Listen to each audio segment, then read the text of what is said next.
चांदोबा रामायण 30वा भाग। संपाती आपल्या धाकट्या भावाच्या मृत्यूची वार्ता ऐकून अश्रू ढाळत म्हणाला, जटायूचा वध करणाऱ्या त्या दुष्ट रावणावर सूड घेण्याची इच्छा असूनही मी वृद्ध आहे, पंखहीन आहे, मी काय करू? पूर्वी वृत्रासुर वधाच्या काळात मी आणि जटायू एकमेकांपेक्षा वेगाने उडण्याची स्पर्धा करत आकाशात खूप उंच गेलो होतो।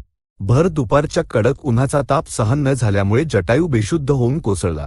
तेव्हा मी प्रेमापोटी माझे पंख पसरून त्याला सावली दिली, त्यामुळे माझे पंख जळून खाक झाले आणि मी या विंध्य पर्वतावर कोसळलो। त्यानंतर मला माझ्या भावाची कोणतीही माहिती मिळाली नाही, असे तो म्हणाला। हे बोलणे ऐकून अंगद म्हणाला, आर्य, जर आपण जटायूचे ज्येष्ठ बंधू असाल तर तो रावण कुठे राहतो आणि तो किती दूर आहे, हे कृपया सांगावे। वत्सा, न्यायाने मी स्वतः श्रीरामांचे हे कार्य करायला हवे होते, परंतु वृद्ध आणि अशक्त असल्यामुळे मी केवळ माझ्या वाणीने तुम्हास सहाय्य करीन। रावण सीतेचे हरण करून घेऊन गेला आहे हे सत्य आहे। तो लंकेत राहतो। ती लंका येथून 100 योजन अंतरावर समुद्राच्या मध्यभागी आहे। त्याच बेटावर लंका नगरी आहे। तिची रचना विश्वकर्माने सुवर्ण दारे, सुवर्ण चौथरे आणि विशाल तटबंदीने केली आहे। त्या लंकेत रावणाच्या अंतःपुरात सीता राक्षसींच्या गराड्यात अत्यंत दुःखी होऊन राहत आहे। गृध्र जातीचा असल्यामुळे मी येथूनच रावण आणि सीतेला पाहू शकत आहे।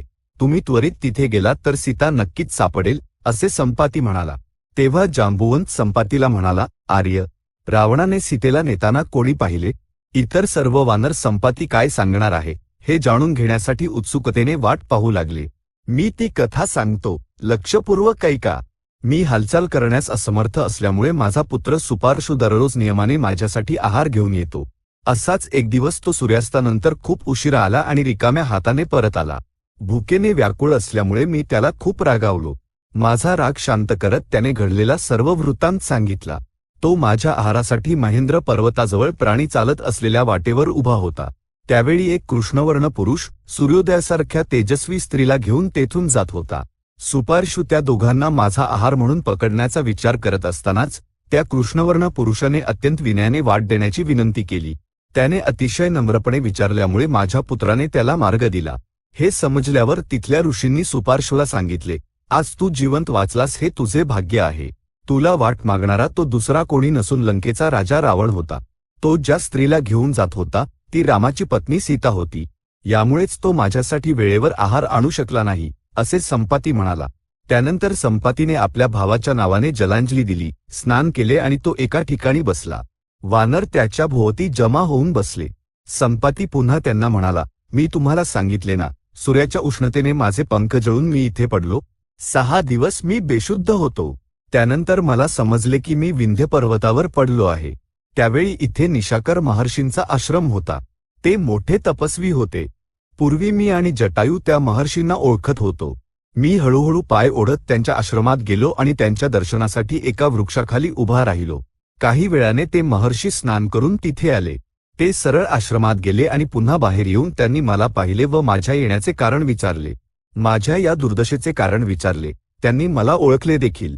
मी त्यांना घडलेला सर्व प्रकार सांगितला। मला आत्मघात करावासा वाटत असल्याचेही मी त्यांना सांगितले। माझे दुःख आवरता येत नव्हते। त्यांनी काही वेळ डोळे मिटून ध्यान केले आणि म्हणाले, तुला पुन्हा पंख येतील आणि तुझे चैतन्य परत येईल। भविष्यात दशरथ नावाचा राजा होईल। त्याचा पुत्र पत्नीसह वनवासात येईल। ते जनस्थानात असताना राक्षसराज रावण श्रीरामांच्या पत्नीचे अपहरण करील। त्यांची शोधार्थ रामाने पाठवलेले वानर तू जिथे आहेस तिथे येतील। तेव्हा तू त्यांना सीतेचा पत्ता सांग। तू कुठेही जाऊ शकत नाहीस, म्हणून इथेच राहणे हिताचे आहे। हे 8000 वर्षांपूर्वीचे बोलणे आहे। मला हे सांगणारे निशाकर महर्षी 100 वर्षांनंतर देहत्याग करून गेले। माझे मन व्याकुळ झाले होते। रावण शक्तिशाली असला तरी जेव्हा माझ्या पुत्राने स्वतःच्या डोळ्यांनी त्या दुष्टाला सीतेला नेताना पाहिले, तेव्हा त्याच्याशी युद्ध करून सीतेची मुक्तता करायला हवी होतीस, असे म्हणून मी माझ्या पुत्राला कठोरपणे सुनावले। माझ्या भावाने प्राण सोडले, पण माझ्या पुत्राने काहीच केले नाही। रावण महापराक्रमी आहे यात शंका नाही, पण तुम्ही देखील कमी नाही। सुग्रीवाने योग्य वीरांचीच निवड करून पाठवले आहे। तुम्ही तिथे गेलात तर सीता नक्कीच सापडेल। त्यानंतर श्रीराम आणि लक्ष्मणाच्या बाणांनी रावणाचा वध निश्चित होईल। माझ्या भावाचा, जटायूचा वध केल्याबद्दलचा माझा सूड देखील पूर्ण होईल। संपाती वानरांशी असे बोलत असतानाच त्याला नवीन पंख आणि पिसे फुटू लागली। संपाती आनंदाने म्हणाला, पाहिलेत का, निशाकर महर्षींचे शब्द अक्षरशः खरे ठरले। तुम्ही ज्या कार्यासाठी जात आहात ते कार्य सिद्ध होईल असेही त्यांनी सांगितले होते. म्हणून तुम्हाला कार्यसिद्धी नक्कीच मिळेल असे म्हणत तो आकाशात झेपावला. हे पाहून वानर नव्या उत्साहाने दक्षिणेकडे निघाले. सीतेचा पत्ता लागल्याच्या आनंदाने ते उड्या मारू लागले, सिंहगर्जना करू लागले. अशा प्रकारे चालत ते दक्षिण समुद्राच्या तीरावर पोहोचले. त्या अथांग समुद्राला पाहताच वानरांच्या मनात भीती निर्माण झाली. त्या समुद्रात 100 योजन अंतरावर लंका आहे. ही पार कशी करायची? अंगदाने श्रेष्ठ वानरांची सभा बोलावून विचारले, जोपर्यंत आपण हा समुद्र पार करत नाही तोपर्यंत आपल्याला सीतादेवींचे दर्शन होणार नाही. सीतेला न पाहता परत जाण्यापेक्षा इथेच प्रायोपवेशन करणे श्रेयस्कर आहे. समुद्राला पाहून घाबरण्यात अर्थ नाही. तुमच्यापैकी कोण किती दूर उडी मारू शकतो ते सांगा. समुद्र पार करून लंकेत पोहोचणाऱ्या वीरावरच सर्वांचे कल्याण अवलंबून होते. गज म्हणाला की तो 10 योजन उडी मारू शकतो. गवाक्ष 20 योजन तर गवय 30 योजन उडी मारू शकतो असे म्हणाले.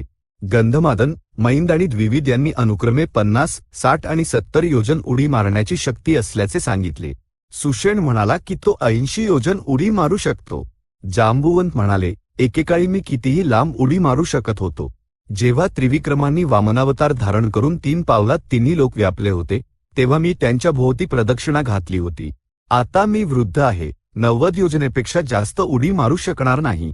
सर्वांचे म्हणणे ऐकून अंगद म्हणाला, मी 100 योजन अंतर सहज पार करू शकतो, परंतु परत येऊ शकेन की नाही हे मी खात्रीने सांगू शकत नाही. हे ऐकून जांबुवंत म्हणाले, वत्सा, तू आमचा राजा आहेस. तू आमच्यापैकी कोणालाही लंकेत पाठवू शकतोस, पण आम्ही तुला कसे पाठवू? ते योग्य नाही. मी गेलो नाही आणि तुमच्यापैकीही कोणी जाणारे नसेल तर मग प्रायोपवेशन हीच आपली नियती आहे, असे अंगद म्हणाला. वत्सा, तू त्याबद्दल अजिबात चिंता करू नकोस. आपले कार्य सिद्ध करू शकणारे महापुरुष तिथे एकांतात बसले आहेत, असे म्हणत जांबुवंताने हनुमानाकडे अंगुली निर्देश केला. तो हनुमानाजवळ गेला आणि त्याला प्रोत्साहित करत म्हणाला, आम्ही सगळे चिंताक्रांत होऊन उपाय शोधत असताना आमच्यात सर्वश्रेष्ठ असूनही तू इथे असा शांत आणि एकांतात का बसला आहेस? जन्मताच सूर्याला फळ समजून तू आकाशात उडाला होतास ना.